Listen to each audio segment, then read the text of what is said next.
I believe in midfielders.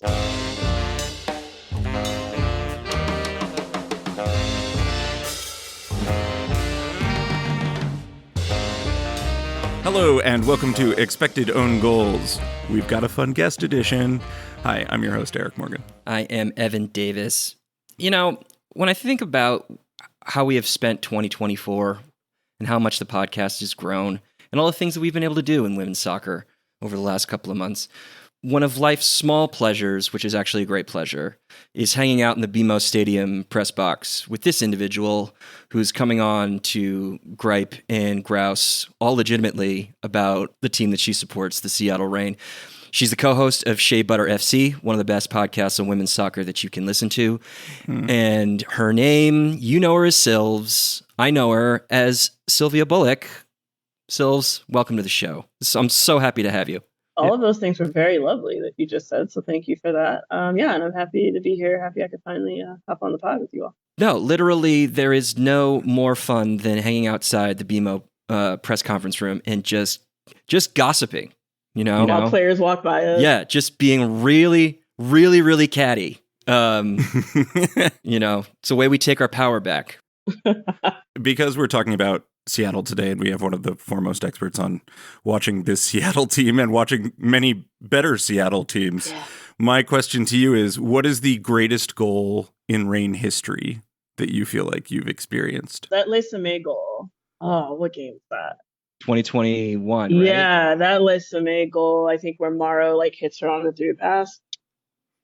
I was there for that. You can do a lot worse than a Eugenie Le Sommer goal. I'm also a huge Marzan fan. She might be my favorite women's midfielder. So yeah, that whole half season was very fun for me. After around the playoffs of 2014 is when I really started getting into the NWSL. And the World Cup a year later, Marzan just kept turning my head over and over again. I was like, this player rules. She's so gifted.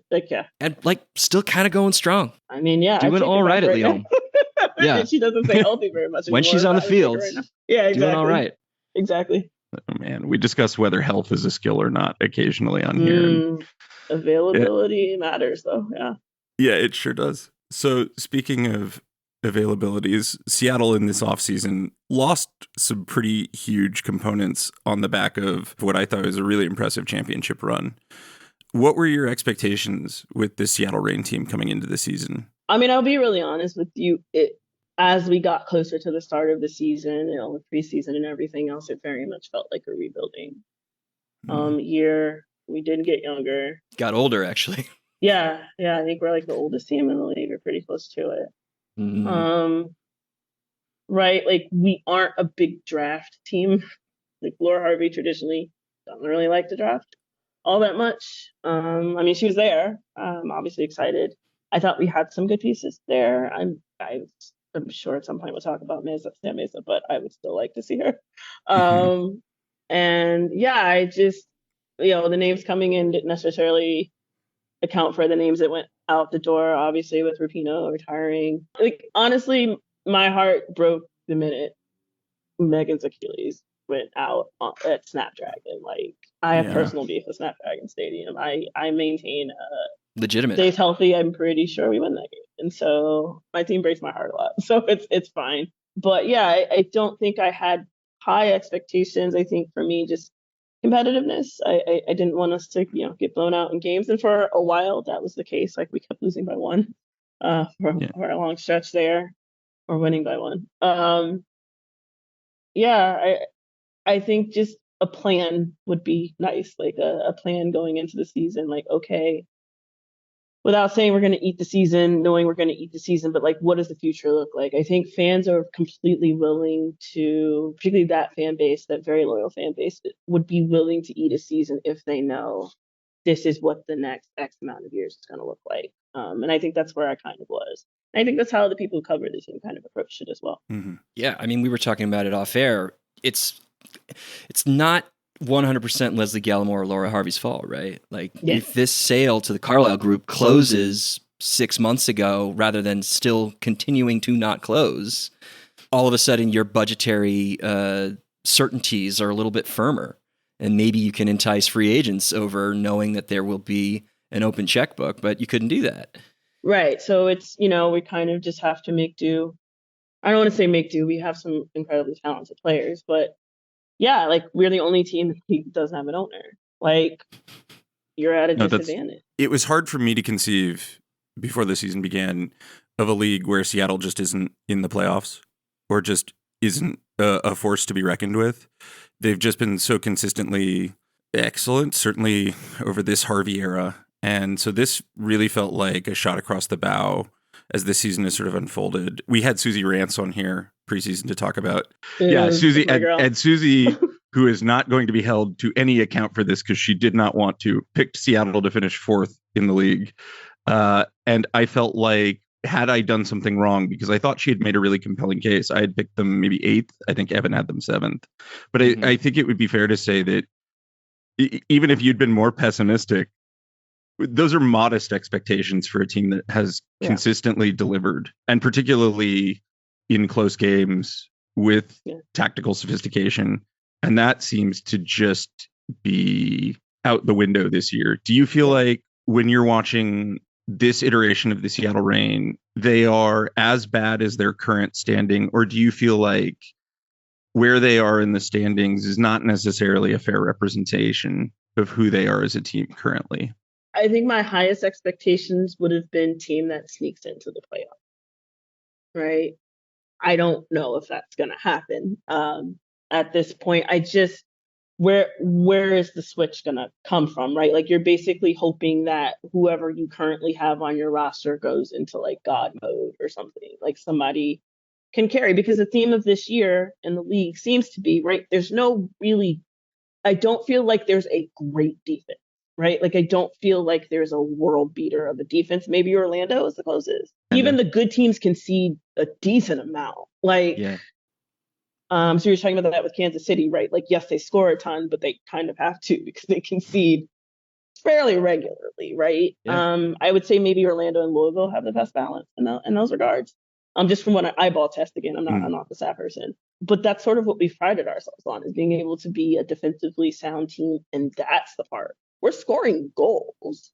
We're not defending. And I'm just like, I don't know if that's just a mental thing. I don't know if that's exhaustion. I don't know if that's age. And personnel and inability to adjust. I'm not sure, right? And you have moments, right? We had that first game against Kansas City where I thought, oh, okay, I can see it's still in there somewhere, right? To be able to hold a team like that scoreless. I think they played well against Orlando. I think, some of the ending of that game was unfortunate, but against good teams, they seem to kind of rise to the occasion. Or if they're upset, like that San Diego game where I just think they were genuinely pissed off. But it's deeply inconsistent for a team that, if with that many veterans, it shouldn't be the case. Yeah, I mean, your instincts were correct. By XG allowed, Orlando is number 1. If you're just looking at like XG per shot, just like how the individual chances look, Louisville's number 1 there. So you're right. Those are the ones with consistency at the back in terms of chance quality conceded. And it's interesting, actually, because I was just checking last year, and the best defense, which was San Diego, was giving up about 1 XG per game too. And Orlando is just slightly better than that. So the distribution's actually fairly similar. But I think the attacks this year are just so explosive and a little otherworldly, like in ways that maybe the league has never seen before, that it almost makes it feel like there's no more defending. Yeah. Do you think that will maintain itself though? Throughout we still have another half of the season to go. In terms of like can Chewinga and Banda keep doing this? And the potency of those attacks, or even like a Croy or someone like that. Like, yeah, right. I mean, personally, I think going on a tear. Yeah. I mean, personally, I think that we've seen underperformance from Kundananji and Oshuala against expectations. So even if if things were to level out and Banda were to step down from the heavenly plane on which she currently operates, and Temwa Chewinga, who actually has been playing like right on bang par with her XG, I suspect that even if Banda were to cool off and Chewinga were to cool off, you still have other attackers who have entered this league who have yet to sort of perform at that level. Right. And like Soph Smith is a metronome of consistent excellence. And like, there's no reason that Mallory Swanson couldn't step it up a little bit more later. I mean, it just feels like, I think your assessment is correct, that the league's attack is better. And that I think that when I think about what has not gone right in Seattle this year, I feel for Laura Harvey, who I think is one of tactically the best coaches to ever coach in this league, because she's playing basically whack-a-mole. Like every time a problem springs, it's never the same problem with Seattle. I feel like it's like the defense. It's like, okay, so like if we're just talking about the Kansas City game over the weekend, they have not been caught out on breaks very often this year. And they have not allowed rolling goals this year. And the start of the second half of this was a completely new problem. And the cut to Laura Harvey on the sideline just on her water cooler. Yeah, she was just exasperated. Like, hell is that? Like, I didn't plan for that. We had him 2-2. Like, we had it. Yeah. And had him 2-2 on like high quality chances that were converted. Yeah, Hoyt, I was like, part of it is Hoytema's back. Like, if she's on, that's great for us, right? Mm-hmm. But just she hasn't been on or on the field very much. Right, that too. She was genuinely hurt, for a while there. And I think her biggest hurdle, and I remind myself often, she's still young. She's still, 22? That's about right. That sounds about right. She's young, right? So I'm like, okay, at some point, I think it'll get more consistent with her. I'm a big BB-8 truther. Like, I just think join the she's club. An unsung. Yeah. She's just first of all, as a person, just fantastic human. But like, best tweeter in the game. Oh, she's so good at it. But she's also just this consistent goal scorer. Her path to get here is completely non-traditional. And, I'm always, I hope she gets a look one day, but I also know like Seattle's not always the sexy choice.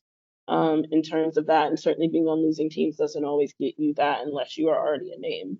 But yeah, Phoenix Mercury, but that's another podcast. But and so and of course, like she's getting the coaching, like that staff is solid. Leslie Gallimore is a stalwart of the game and has a deep love for the area and for that team. And so like we have goal scorers, and no G is it, I'm a G. I'm a Chelsea girl, so G is my it's one of my loves. But she's not as young as she used to be, but clearly can still provide and produce from time to time. And we're on a budget, so we basically just got the Welsh national team in there. Yeah. Just made a few phone calls and got us some extra bodies. Yeah, again, as a Welshman, it's very tough to watch what's going on up there. Yeah. Let's use that to then segue into the game over the weekend. Mm-hmm. I think some of the themes that are emerging here are consistency, variation in issue for the squad. I think comically so. Let's be fair. It's right. It's kind of just like what else can happen. Like that's trying to figure out an attack that actually has like some tactical cohesion to it. Which seems like that's the thing that kind of really jumps out to me, and is also a continuation of the issues that they had last year too. Yeah. Which like they got to the championship last year because you couldn't score on them. Exactly. This year you can score on them a little bit more, but they're not scoring any more goals to make up for that. And so sometimes you get games like what we saw against Kansas City. And listen, Kansas City, best pressing team in the league, the best counterattacking team in the league. Yeah. What are you supposed to do against Temwa Chewinga? Nobody knows the answer to that, really. Prayer. Yeah, even when you can say, well, you can hold her off, put a couple of bodies on her. When B is on the bench, then you don't have to worry about it, but B is healthy again. So you're just even like, I totally forgot Lauren played for them. I was like, oh yeah, they did get Lauren. Right. Who ends up scoring a header and like you have to bench Steve Bernardo, who I think is maybe one of the best mids in the league right now. Like, without question. Yeah. So like, okay, so what are you supposed to do against that? Like you maybe give them a grain of salt, but also at the same time, I think it really does reveal the shambolic nature of the way that the roster was constructed and the way that I think that Harvey kind of doesn't seem to have a lot of answers. in how to fix it. So let's dig in here. I mean, they had their chances. That first half was back and forth, but the lineup that rolled out, Lauren Barnes got benched. I was not aware. I did not. She had a family bereavement essentially. Was that it? Oh. Yeah. They revealed that in the press conference. Yeah, so I can say that. Okay, gotcha. Missed that. Okay, so regardless, Shea Holmes has got to come in. Yeah, Cook's just getting back to full fitness. Yeah. So that partnership has to gel quickly. Mm-hmm. And like almost immediately, like the 17th, 18th minutes, there, it's the shots blocked, but Cooper is in at the top of the box. Yeah. Like the lineup that Harvey rolled out, it's optimized in a way that like is basically because she doesn't have any other options, but like G was on the bench, which I guess is like if you have a worry about getting caught out in counterattack, she doesn't have the speed. But that also meant that they had a little bit of passing deficiency in the middle. So like what'd you see there? I mean, it felt just off kilter from the jump. Yeah, it feels like a lineup, like you said, of necessity, right? You kind of have to plug and play. It feels like we've been doing that all season, though. Like it feels like there's always one or two positions where it's like the person there just isn't your first choice option. But even if we had, I guess, her first choice starting 11, like I think if you're going to give Laura Harvey the task of coach what you have, it's probably going to take her a year. It's going to take her a season, right? Because she's going to have to sit down, play with the pieces. Now, in theory, if the sale goes through, she probably wouldn't have to do that for a second year. But I think she has to see it, sit down with an offseason, process it, and be like, okay, here's how I get the most. I know the knock on her early. I think she's gotten better maybe in her second stint, I think after her work with the U20s. But like the knock on her was development, right? Like she was able to, coach sort of and I say Galacticos because it was early in WSL, but like she was able to coach a collection of stars. Like that's 2014, 2015. That's legitimate Galacticos. And even in Utah, right? Like you could see what she was trying to do. She had the talent. Yeah. We just didn't have 6 playoffs. If there were 6 playoff teams instead of 4 that year, honestly, Utah might win it. Like she had figured something out, and she had maybe the best finisher we've ever produced. Like it's a which Seattle does not have. Like we have the opposite of that. Outside of maybe boats, right, in the air. But yeah, I think it's always plugging and playing, and there's no real ideal 11. And I think that might be the first time since like that one terrible season we had early on. Like no one talks about, that's the rule in Seattle. But yeah, like I think it's really hard for her to work with what's sort of been laid at her lap versus like something she can construct, put together, go out, get the pieces she wants. You don't necessarily have to be names, but like tactically she knows who she wants to plug and play. And like I said, we have some good pieces, but they're very inexperienced, or they're just not quite what we're looking for. And so it just looks like confusion, right? And inconsistency, and you just kind of power through, and you're leaning on vets and you're like, hey, you guys know how to win, right? Like, let's see if you can pull a couple out of your behind, to get us up the table kind of thing. And that's not going to work this year, not with sort of these lethal attacks. Like you said, Kansas City, incredible pressing team, incredible counterattacking team. My expectations for this game were we were going to get blown out. And so again, first half, I was like, well, wait a minute. There's a little fight in there. And then the second half, like the first minute of the second half, it was a very humbling reminder that, yep, that's about where we are. And like you said, just a new way to lose. And it's like, that's not a record you want. We've been a part of records that aren't very fun this year. So I think she would need more time. And I don't know if she came from the offseason knowing this is going to be that, right? Like I assume they probably thought the team would be sold and she'd have a lot more options to pick up players, free agents, and that just didn't happen. And so it's kind of been everything on the fly. And Seattle's been pretty consistent and pretty stable. And so that type of instability doesn't really work for us. I think that you would look at the Reign record as a casual fan and say, oh, you should fire the coach. But have you at any point humored the idea that maybe this is just too big, or like maybe it's time for Laura Harvey? No, because like I said, I think there's just so many other factors. I think when everything else is stable, Laura Harvey's a good like we made it to the championship last year, probably shouldn't have, and then Shield before that. Yeah, and then and just those like the loss to Kansas City, the loss to DC, which I was there for, hurts every time. Yeah, I think getting over that hump. She is the coach that just doesn't get over the hump. But we've also seen in sports that eventually those coaches do, right? And how sweet it really is when they're able to do that. And I think there's a belief in Laura Harvey, not just within Seattle, but I think in the larger community. Like she is this very beloved coach, and she does have this tactical acumen, and she lets players be themselves. She can see sort of a diamond in the rough and be able to sort of pluck them out and give them confidence. So yeah, I think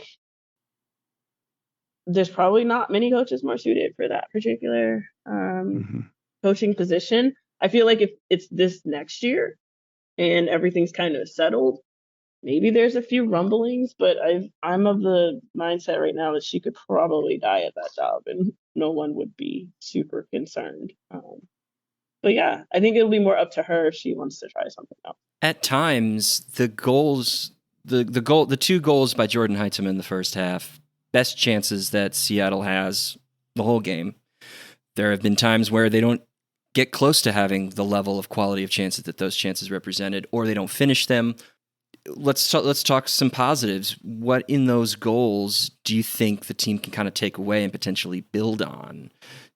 Are there signals to like maybe cohering this attack in ways that it hasn't been able to before, or at least at this point?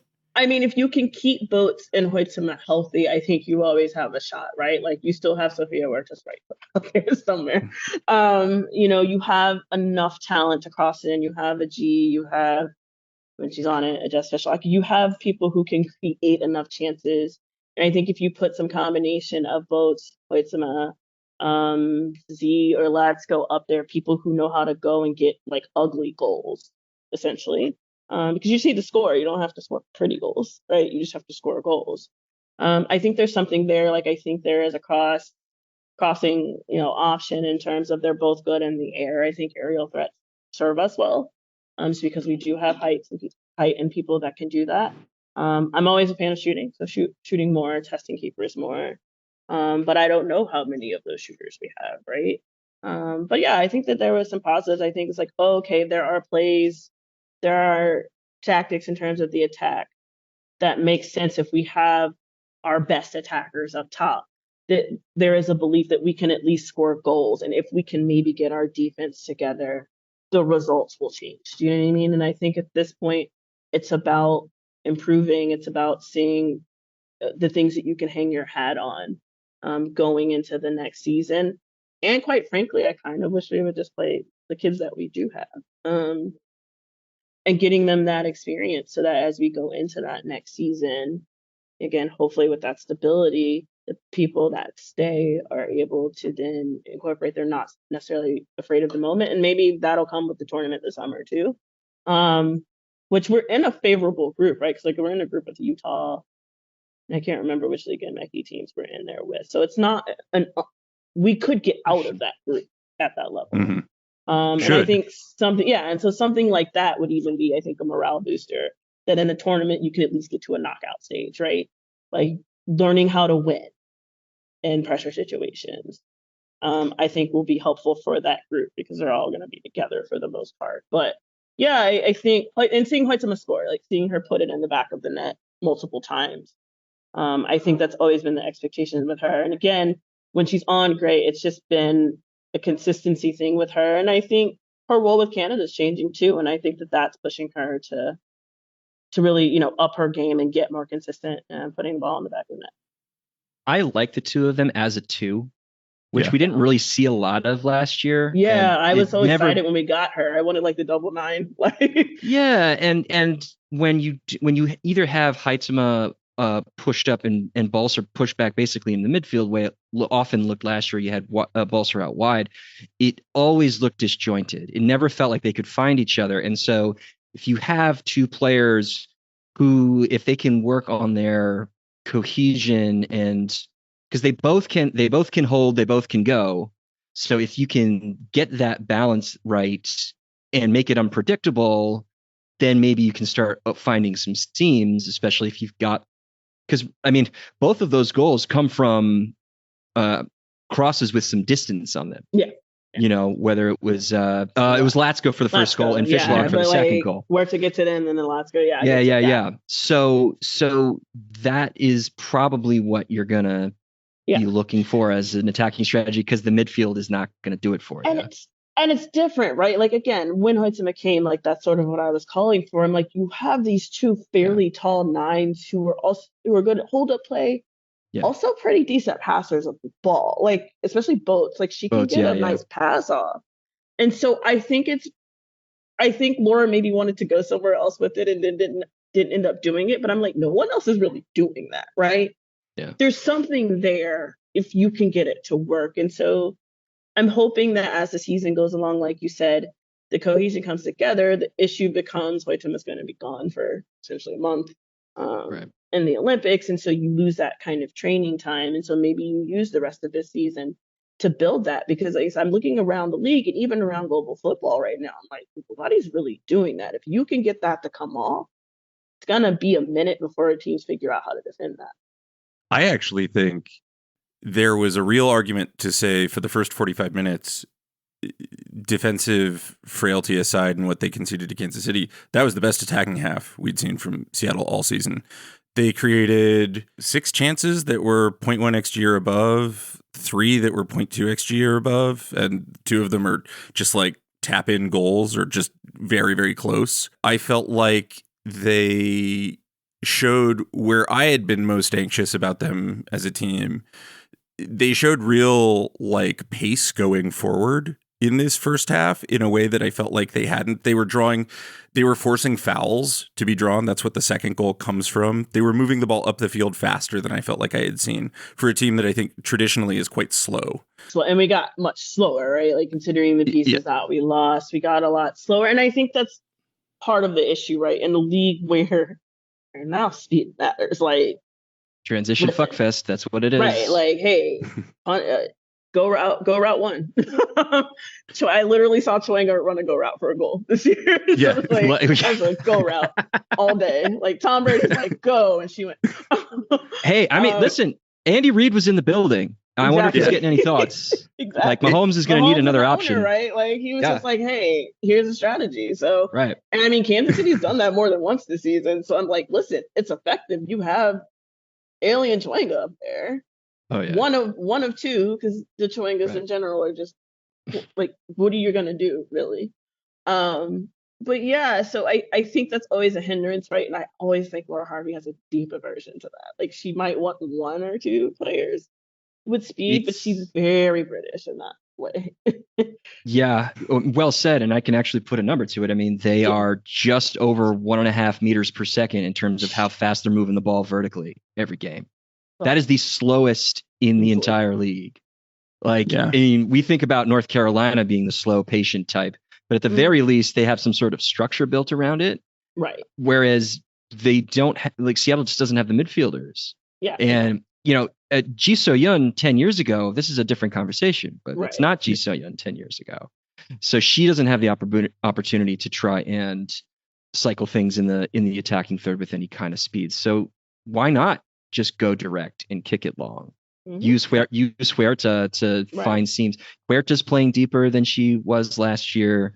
Like, there's just so much conservatism, which is why I feel like Laura Harvey doesn't coach with fear, even when her teams aren't doing well. Yeah. And this year, I have sort of felt like she has been coaching with fear. Yeah. Does that track for you? Uncertainty, maybe. Yeah, I think that's a good way to put it. I'm going to be a controversial. Oh no, because I say this. I jokingly call Casey Semiani. But she has, it's not bad. She has some, and I feel that way about San Diego a lot too, right? Like, and like maybe it's a certain age of British coach. Like, I don't know, like, it's that generation. Yeah, scared. I think if scared is too strong a word. I think she's very conservative. because I think that like style of play she wants to play, she just doesn't have players for it, and so and that's she it. doesn't In have her anything defense, to she just doesn't have the counteract it. players. Yeah, and so she's just like, well, I'd rather sit in. The problem is this is like the worst year to do that. I've felt the fear. I felt the if you're gonna call Casey Stoney Simeone, I feel like Laura Harvey's doing a bit of the Roy Hodgson or the Woy, like bad era Woy Hodgson. But again, like I think when she has talent that is level, she's obviously been able to create winning teams with lockdown defenses and then timely attacks that are well designed. And this season, obviously, I think she's just at a skill disadvantage, but I felt like what I saw in the first half was actually a path forward. Essentially, right from the jump, Seattle attempts to punch Casey in the mouth and almost does. And that was the Latsko chance, the Latsko chance, and that's I'm almost big on. Yeah, and it's almost exactly the opposite of every game that I've watched them play this season, where they've not tried to like jump the opponent. And I think there was a feeling that like, look, we can either hope to contain Kansas City's offense, and that's probably not going to happen, or we can try to get a goal and game state this game forward. Right. And frankly, when they got that first Haitama goal, there was roughly 3.5 minutes where I thought, okay, actually, this is suddenly really interesting. Kansas City is going to be presented with a set of problems. And then when they concede the Chewinga tap in, I backed off again. But they scored it. I mean, but Haitama gets a second. Yeah. And Haitama gets a second on a set piece. And frankly, I kind of think, yeah, yeah, it was great. But I sort of felt like, okay, Seattle's actually like, not only are they in this game, they are doing things that are actively messing with Kansas City. But I really felt like this is maybe what we need to see against not the best team in the league or second best team in the league. Yeah. Yeah. I think this game is very much about they are just deeper and more talented, right? Like at some point, I don't think Laura was necessarily outcoached in this game. No. And I think there's probably part of Laura Harvey deep down is like, he will never outcoach me. And she might be right about that. I don't think it's that deep down. Yeah, like she's like, I am definitely a better coach than that man. If I had that team, I would never lose. I would never draw. So yeah, I think I'm always of two minds of that. I understand why coaches play conservative when they have the kind of team that we have, but I'm always a little weary of them not doing that, right? Like if you're going to lose anyway, why not just go? Why not just try to hit them back? You do have talent. You're in the same league. So I really appreciated that they tried to do that. But yeah, I mean, that's what it looks like when the counter hits, right? Like you get the why of, oh, this is why they play conservative. But honestly, I agree. I think going forward, just kind of go for it. If you're gonna lose anyway. You're not making the playoffs. Like, what can you learn now? I think we're at the point, like, what can we learn? We're right. Honestly, I think in that first half, a thing that maybe Laura Harvey was trying to do, and it just couldn't come off because you're playing Kansas City, is like, she did seem like she was trying to add some speed in progression. Like, you look at where they're passing the ball and carrying the ball in the final third, like a lot of it's coming through Zierra King, who has speed. We all know that she has speed. I know that opinions vary about like how much she should play and if she should play more or not, what her ultimate qualities are. I'm a little bit maybe on the more skeptical end of that spectrum, but she does offer something in trying to break down defenses and trying to get the ball moving upfield in a timely manner. But the trade-off was that they weren't really doing anything to activate Haitama and Balcer across more than like a 30-minute window. Like, Sofia Huerta had one pass into the box the whole game. Like, arguably one of the best box crossers in league history is getting one pass into the penalty area. Like, you have to trust what you do well. And like, I applaud the initiative, and I applaud like trying to create a different look and using King in that way, dropping her a little bit deeper, trying to have her be more penetrating. But like, come on, you've got these two target forwards who could very easily find a chemistry finally if they were allowed to play that way. And you have Huerta, like you said earlier. Like, it just seems like don't run away from, dance with the one who brung you. Yeah, I think you have to marry those two ideas, right? Like, I think you can still spring an attack with that, but yeah, you have one of the best, like you say, process of the ball in league history. Still sitting on that assist to pass Jess McDonald. She has been for like a year or something ridiculous. Like if nothing else, I hope she gets that this year. But yeah, and I would like, what I would like, regardless, is for us to get a couple of like true 1v1 players. I can't really remember outside of, I guess, a Healthy Rose from time to time. Like that's not something we've had in a while, and I wonder what that would open up for our squad. Yeah, at the very least, giving backline something else to think about. Yeah, I think to your sort of the Vlatko Laura Harvey of it all in that exchange. I think there was sort of no bigger fuck you than bringing on Dabinia and Vanessa DiBernardo at the half to sort of say, I just have better weapons. Right. Like, yeah, I mean, like, yeah, which makes your job a lot easier, right? Yeah. If you switch coaches, yeah, probably looks the same, not a little worse. No, I don't have any. I am long on record on this podcast for being more pro Laura Harvey than Vlatko, although I'm pretty damn impressed with Kansas City this season in a way I hadn't expected to be. That said, I think if you were to try to fix this team, so you want to sign Pace, but like if you suddenly, let's say this team sale goes through and you have a summer transfer window, how are you fixing this team? It's a big market in a wealthy league that, if it has ownership investment, certainly can compete at the very top end of spending. And it has a long history of attracting top talent from Europe. It doesn't strike me as outrageous, but like, okay, so Seattle, let's play this fun hypothetical, because I feel like we've been talking doom and gloom, and I just don't think that's going to be the case long term. The fun hypothetical is this sale goes through, you have new excited owners. What kind of player, or if there are specific players, are you signing for this team to try to make meaningful change? I mean, I believe in midfielders. Like I think we need more pace in the middle. I need somebody who can pick out a through ball. Like I need somebody who can find our attackers, whether that's aerially or, on the ground, being able to sort of manipulate, pull people. I'm trying to think of a player profile. Aitana Bonmati. No, I'm kidding. I heard she's good. I would take Alexia, honestly. Yeah. I like her dog a little more. Let's see. And I say that as somebody who is not a Barca person. I wanted Maria Sanchez. I wanted Sanchez. She at least opens up one side of your pitch and is able to obviously distribute the ball out wide. I want somebody who can do it centrally. I just think that's kind of where football's trending back toward, low-key. I think we're going to get probably one or two more tournaments where people are bombing out wide. But yeah, you're back in the era now where like your midfielders matter, like in terms of ball progression. Listen, I don't know what like sort of her next level will be, but like I really like Roy in DC and just like her ability to go. But I also think you need people who can match with pace in order for that kind of player to be effective, which she has there, obviously. Honestly, a DiBernardo type. Someone like that would be fantastic, right?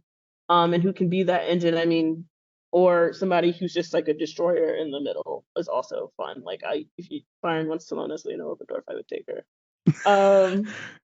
One player I was thinking about, I just don't know if she'll come to the States. Speaking of the Wolfsburg experiment kind of falling apart, I'm a big Svendis fan, and I actually think that would be mutually beneficial because I think playing in the States would force some of the parts of her game that she needs work on to improve. But I also think she becomes the kind of player that opens up attack for us.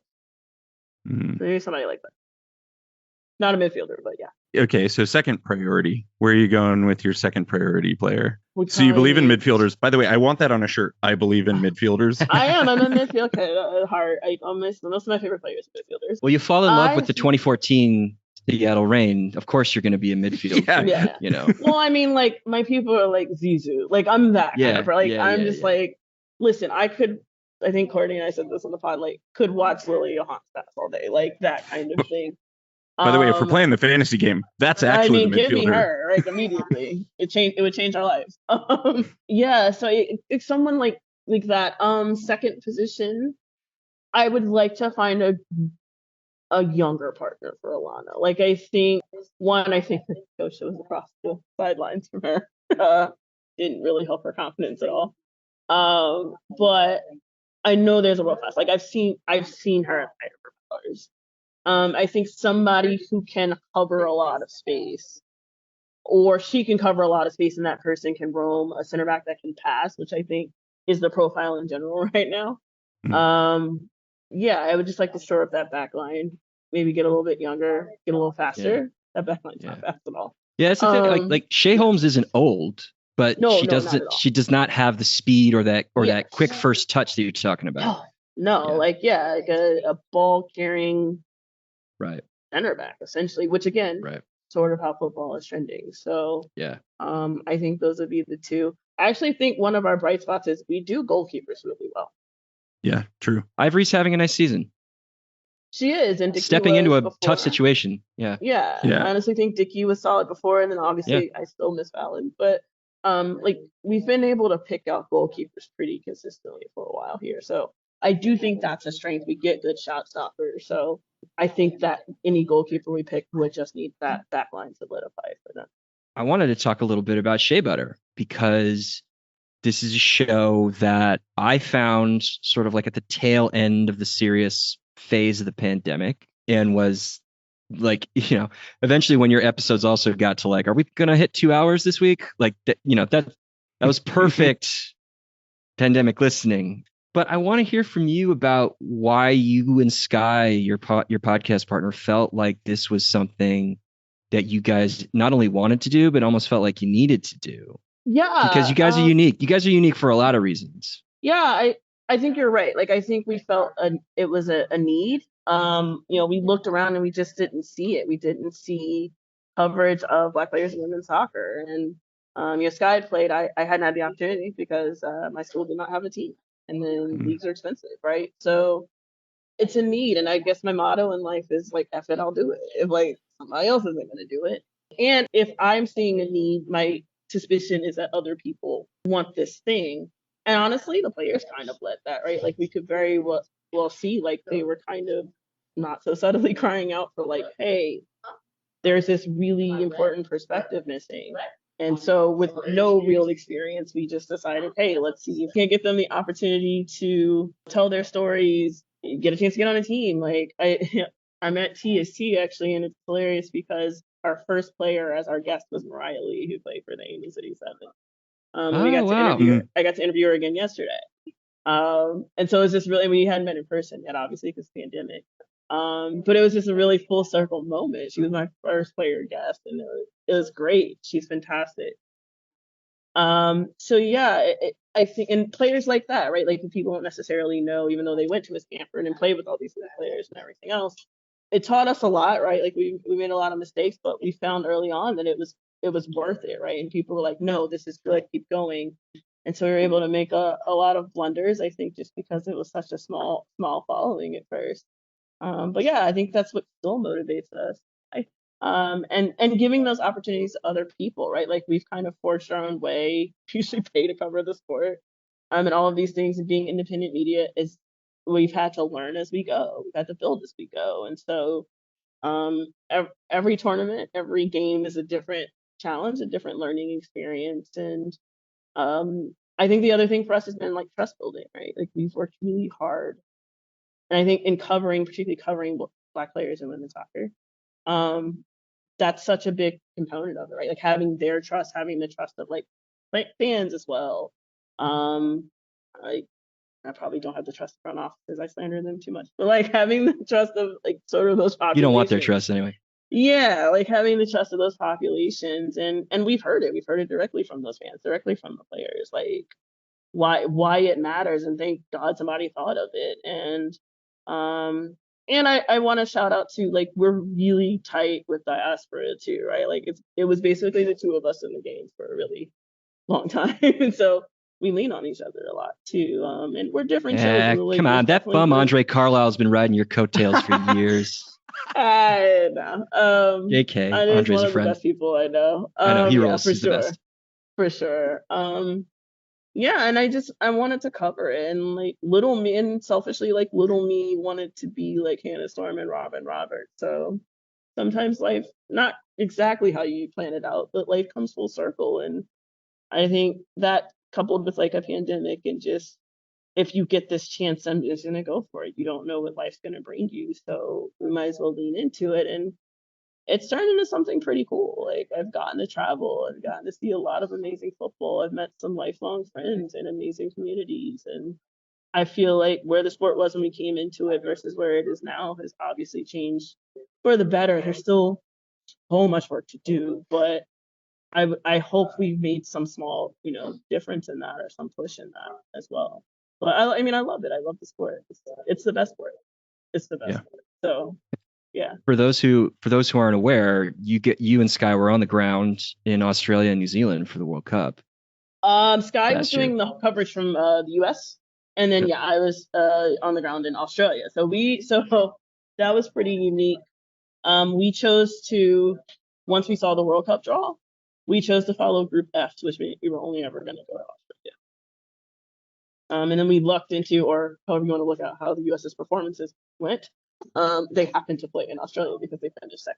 So we ended up seeing them anyway. But our assumption was everyone was going to cover them. And for our brand and our show and who we cover in terms of covering Black players in the women's game, Group F was pretty much chock full of Black players and Black teams. So we were like, cool, we're going to cover that. And honestly, fantastic choice.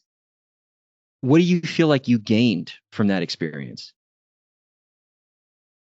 I mean, so much, right? Like I'd clearly never been to a World Cup, and just sort of the flow, the rhythm of what a tournament like that is. And sorry guys for the pressure.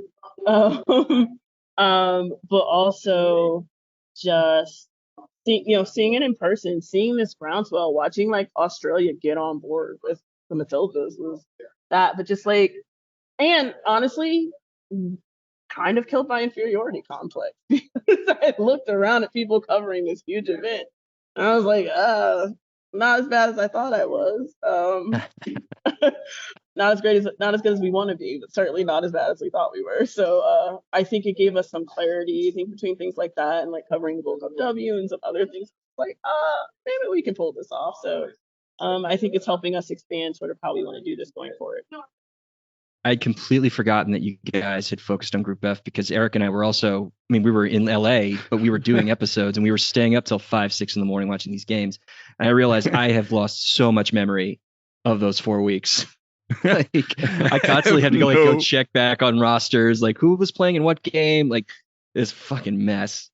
I have no memory of those months except for occasionally flashes of individual games. Have you gone back and listened to your World Cup coverage? Not really, and I should, because honestly, I think Sky's like coverage here with like the watch alongs was probably the best like online coverage we did. But yeah, like I was just thinking about that. Like it ebbs and flows. Like there's times I'm like, I can't believe I was there. I was there for the Caicedo goal. Oh my god, yeah. What a moment. Like what just first of all, the Colombia fans might be the best fans in soccer. Like just especially for a moment like that against that opponent in that context. And we were sitting like smack dab in the middle of Colombia fans. Oh my god. And they like anytime Linda touched the ball, it's like an orchestra conductor, right? Like I've told people this, like, but they ebbed and flowed with her. And like to watch this entire country get behind this Black queer 18-year-old girl who's a baller and just like embrace who's her. Been to hell and back in her life. Right. And there's like guys with signs like, I want to play like a girl. Like it was real and genuinely, right? Yeah. And they support their women like they support their men. Also learned how many Colombians there were in Australia last summer. So cool. Apparently there's like a large diaspora. Didn't know that. And then I was also there obviously for the semifinal, and I maintain I've never heard a louder noise when Sam Kerr hit the Kerr goal. Yeah. Just like lost the eardrum, I think. I've recovered since, but just moments like that were incredible. Yeah, the only thing that kept that from being one of the greatest sporting moments of all time is that they lost the game. Yeah, that was it. In some ways, those moments need to be almost bigger than the results themselves, and I think in that way, that goal is bigger than the result. I think that you see it with the way that Australia playing friendlies right now, Yeah. and they're packing stadiums. Like, yeah, that wasn't happening a year ago. Yeah, I think in a weird way, you were talking about this being sort of the best game, and now we're at the waxing philosophical about why we love soccer, which is always a great place. There is just something about like near misses in this game that get applauded, and that can be results, that can be individual attempts, but there's just something about like maximum effort and beauty and it's still not being enough that I find like really heartbreaking and satisfying. And I feel like that Sam Kerr goal, maybe the best goal I've ever seen. It's a short list of great, like for just the moment of it. He doesn't score those goals. That's why that was so wild. She doesn't take the shot. No, and I wonder if like she's feeling any healthier, if she's like, I should probably take a few more. Like, I think she's just like, I think she also saw Mary Earps. I'm going to be really honest with you. Yeah. By the way, I was fair. But I also that's what smart strikers do, right? It's personal tormentor. Like she saw Mary Earps in the goal. Yep. She was like, yes. Yep. It's like the FA Cup final from 2 months ago, baby. You're gonna have to suffer again. But yeah, I think that goal was like bigger than it's. It's bigger than the result. No one will remember that Australia didn't win that game. I think in a decade they will remember that goal because 3/4 of the country watched that goal in real time. Yeah, and like you said, it's continued, right? Like they didn't stop supporting them. Like they're still packing out stadiums. They're like Mary Fowler has a Barbie. Like they care so much about that team. They really embrace them. Like that's Australia's favorite team right now, and that'll change. The next generation and who comes through, and like that team is probably going to be a pretty formidable force in the game for the next 20 years. Because of your focus, who is like if you were to put it out, let's put out some really good energy right now. You could sit down and interview your dream interview at this point. Who is that? Who's the person that you just need a yes from and you get to sit down and have as the other voice in the room? I'll give you two. One, just for the pure like love of the game. Oh my God, I absolutely love this person, Formiga, but I don't speak Portuguese. She was here, but like you needed an interpreter. Like, I could use you. And then honestly, for like I think that their impact has gone really unsung, and I don't even know if she wants to speak with people. I would like to talk to Zakia Bywater. Oh yeah, like I'd really like to. I just think there's a lot there. I mean, and I want her to know, like, I haven't forgotten about her. If everyone else has, I haven't. There is so much of that, I guess, for lack of a better term, prehistory of the early years of the league, and with what Bywater's represented, being the rookie of the year. Was she the number 1 overall pick that year? Yeah, yep, she's the only number 1 pick that didn't stay in the league. Exactly. And we all know why a lot of other people didn't. So yeah, I'd listen to that podcast. Yeah. Yeah, I just think there's a lot there, and she tried, right? Like she very early on put her name on it, and she tried, and she chose I hope her piece over everything else. But I think there's always people like that, right? Who are first, and it just gets overlooked, and then everyone else follows and gets the articles and the glory, and they should. Like this isn't an oppression Olympics kind of thing, but just I think she gets forgotten a lot. Well, I think that in general, especially like when we're in a time now where like the U.S. women's national team rolls out their best starting 11, that's going to be a majority Black team, and it was not like that for most of this program's history, and because of the ways that the league itself, as you've mentioned, has completely reshaped since you guys started the show. So much of what happened in 2013, 2014, 2015, 2016 is just, I think we're at a very critical moment that we have to make sure that we preserve that history. Yeah. So I hope that you can talk to Bywaters one of these days. Me too, if you're listening at all. I don't know how much she cares about the sport anymore, but yeah, would love to. Guys, if you're not listening to Shea Butter FC already, listen to Shea Butter FC. They've been doing all these crazy crossover episodes with Diaspora and United, which is another show you should be listening to. I just wanted to yell about Lilian. It's fine. And I appreciated it She deserves to be yelled about. Sky said one of the funniest things I've ever heard in my life, which should also go on a t-shirt, where she says, I don't want anybody bumbling and stumbling trying to play out of the back. Oh, she's so infuriated by it. Like, I want that on a t-shirt.